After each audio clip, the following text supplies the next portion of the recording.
美食大卖场买的冷冻梅有下肝病毒，食药署是官保证讲会使按照食安法，甲这业者处罚，也无排除会当使用这个团体诉讼来讨赔偿。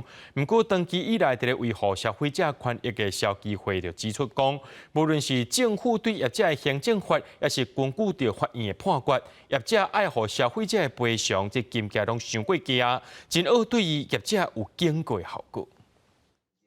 所以目前我们收证也差不多了。那目前他们正在做所谓陈述意见的程序。那食安法绝对可以开罚，可以开罚6万到2亿。美食大卖场互人检出卖的冷冻鱼有下肝病毒，食药署官保证政府绝对会使对业者开罚。再去有立委要求，食药署针对查验路价爱搁较积极，也呼吁行政院消保会主动协助民众集体求偿。我们不排除来打团体诉讼。那这个部分我们也跟2大消保团体有接触和联络。 食安法第56条规定，消费者会使请求法院按照消费者受侵害的程度，向业者求偿500块到30万块。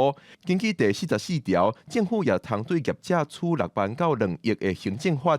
但是消基会指出，这个罚金上价的金额、楼地板都上价，真好对业者有警告的效果。通常实务上不论是行政机关或者法院，罚款的部分其实都会离那个下限比较近。消基会建议，无论是行政法也是赔偿，楼地板拢应该大幅度提悬。行政法建议为6万提悬到100万，赔偿的方面为500块提悬到1万块。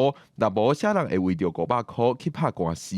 有多少人会为了几百元的这个赔偿去打官司嘞？比方说最近判决确定的胖达人面包，每一位消费者 可以获得的赔偿大概就数百元、数千元。虽然是药师讲目前有食安基金，通帮助消费者拍团体诉讼，但是消基会认为，实际上通得到的金额真少，民间的消费者保护团体资源嘛无够，要举证真困难。消基会认为，但是会当由政府出面提起团体诉讼，要要求业者赔偿，可能会较简单。记者郭文婷随台北报道。